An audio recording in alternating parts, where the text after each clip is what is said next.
आपसे मैं कहूँ शांति से बैठ जाओ, कुछ मत करो। मनुष्य कहता है मेरे से पत्थर तोड़वा लो, मेरे से पहाड़ चढ़वा लो, लेकिन कृपा करके शांत होके बैठ जाओ ये मत कहो। बोलो है कि नहीं? है कि नहीं हमारे साथ ऐसा? और धर्म की दूसरी शर्त है कि शांत होके बैठ जाओ।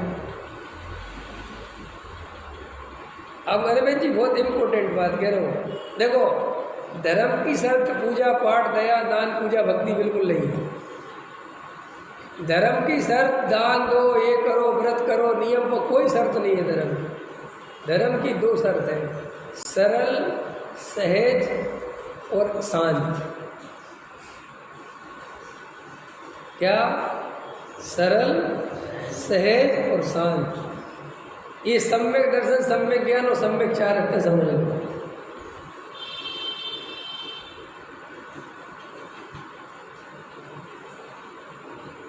ये आधार है सम्यक दर्शन के, सम्यक ज्ञान के, सम्यक चारित्र्य के। कौन आधार है? सरलता, सहजता और शांतता। शांत होके बैठो।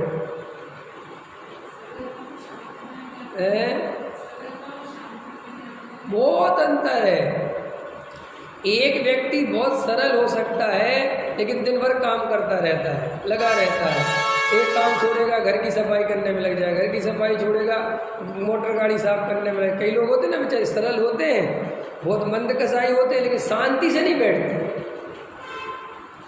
कुछ नहीं होगा तो किचन साफ करने लगेंगे, पत्नी से कहेंगे लाओ मैं किचन साफ कर दूँ, आज फ्री हूँ। वो आदमी सरल है, ये बात तो पक्का है ना। पुरुष कौन सा किचन साफ करने वाला है? पुरुष के तू जान, तेरा काम जान, मैं तो उठा के इधर से उधर भी ना रखूँ। लेकिन कुछ लोग बहुत सरल होते हैं, भद्र परिणामी होते हैं, तो वे सरल तो होते हैं लेकिन शांत होके नहीं बैठते। बिल्कुल ख्याल में आए कि नहीं आए? अब आपने आसपास देख लेना, आपको बहुत सरल व्यक्ति मिल जाएंगे, लेकिन आप देखोगे वे सुबह से शाम तक और शाम से सुबह तक कुछ ना कुछ करते रहते हैं। तो शांति से नहीं बैठ सकते, कुछ ना कुछ लगा रहेगा उनका, कुछ ना कुछ करेंगे। भले ही मानव सेवा करें, उससे कोई फर्क नहीं। ये मत ध्यान रखा ना, स्वार्थ वृत्ति की बात नहीं चल रही करने में। करने में मैं तो कहता हूँ मानव सेवा करते रहे रात और दिन, पत्नी की सेवा, बच्चों की सेवा है ना। अपने कहते सरल है वे, और दिन रात पत्नी की और बच्चों की सेवा करते रहते बेचारे। अपने एक मोक्ष है, मैं जानता हूँ बहुत सरल है सब बातें, लेकिन उनकी सरलता का सबसे ज़्यादा शोषण किया जाता है, क्योंकि वो काम करते रहते, मना नहीं करते किसी को, करते और आदत और करते रहते हैं। तो आदत पड़ गई कि अब शांत होकर कहो बैठ जाओ, तो वो कहते कुछ काम बता दो। देखो अपनी जिंदगी कैसी जिंदगी तरह है। जिंद होता है ना, जिंद सुने होंगे कहानी किस्सों में, जिंद होता है। तो जिंदगी सबसे बड़ी बात यह है कि अगर जिंद पालोगे तो उसको काम देना पड़ेगा। ख्याल में है ना? एक किसान को एक देवता प्रसन्न हो गया और किसान को कहा कि ये जिंद है तेरे पास, तो परेशान मत हुआ कर, ये सारे काम इसको बता दिया।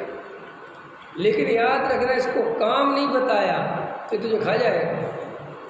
इसकी ये भी शर्त है जी। पहले तो शुरू में बड़ा प्रसन्न हुआ क्योंकि काम बहुत थे उसके, तो उसने कहा फटाफट एक काम कर, मेरा खेत है पूरा, बाउंड्री बना, ये साफ कर वो साफ कर। जिंदा फटाफट 2-4 दिन में उसके सारे काम कर। अब बोला हाँ महाराज मालिक काम बताओ। अब तो मेरे सारे काम हो गए, तो बोले मैं खा जाऊंगा। फिर तो आफत हो गई।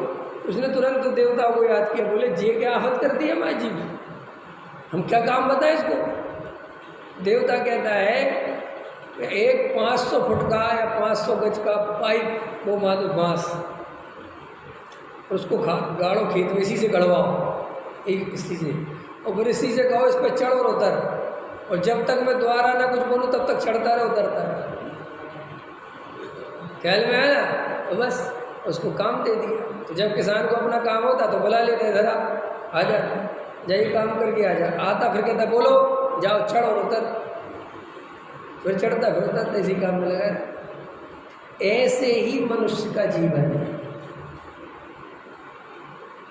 इससे कहो कि शांत होकर बैठ जाओ तो इसके अंदर ऐसे रात रोज ध्यान चलने लगते हैं कि आत्मा को खाने के लिए दौड़ता है। ख्याल में है ना, इसलिए लोग घबराहट हो। जितने शांत होकर बैठो ऐसा लगता है अंदर तो वासना आए और कसा आए और पता नहीं कहाँ के परिणाम, कहाँ के दुश्मन, क्या क्या याद आने लगता है, क्या क्या बातें चलने लगती है। भैया मेरी तो बस की नहीं, ये हो गया आत्मा को खाने जैसा। तो तुम तुरंत क्या सोचते हो, उससे बचने के लिए काम करो। काम क्या है? एक तो लौकिक काम है जो तुम करते ही हो, या फिर तुम्हारे पास लौकिक काम कम है तो फिर तुम मंदिरों के काम पकड़ लेते हो। और मंदिर के काम पकड़ के तुम्हारी आत्मा को इस बात की बहुत शांति मिलती है कि अब मैं कुछ धार्मिक काम कर रहा हूँ, जबकि कोई तुम धार्मिक काम नहीं कर रहे। धर्म है तुम्हारा, आत्मा के आश्रय के बिना काय बात का धर्म। मंदिरों की सेवा करने से वो थोड़ी मिलता है ना। तो तुम्हें काम मिल जाता है। तो तुम सुबह आ गए, 6 बजे पूजा करी, भक्ति करी, ये करा, सामग्री बनाई, चढ़ाई करी, आए, आधा घंटा स्वाध्याय करा, काम मिल गया। अभी मैं इसकी जगह कहूँ कि कल पूजा में मत आना। उठते तो हो ही तुम 6 बजे, क्या उठते हैं तुम 6 बजे पूजा में नहा धोकर 3 घंटे ध्यान में बैठ जाए। ध्यान शब्द भी मैं नहीं कहना चाहता, वो तुम लोग को भारी लगता है। शांति से बैठ जाना है। बैठ सकोगे? और अगर नहीं बैठ सकोगे तो क्यों? इसका मतलब ये है कि तुम बैठ नहीं सकते इसलिए पूजा पाठ करते हो। सीधा गलत है कि नहीं? तुम्हारा तर्क समझ में आ गया ना कि तुम बैठ नहीं सकते इसलिए करते हो, इससे कुछ मिलेगा इसलिए नहीं करते। तुम्हारी स्थिति ये है कि तुम बैठ नहीं सकते बिल्कुल भी शांत होकर, इसलिए तुम्हें काम मिल गया है और तुम्हें उस काम में ये रस आने लगा। रस क्यों आने लगा? क्योंकि मनुष्य एक ऐसी स्थिति में जीता है कि उसको वहाँ रस आने लगता है जहाँ उसको प्रशंसा मिले।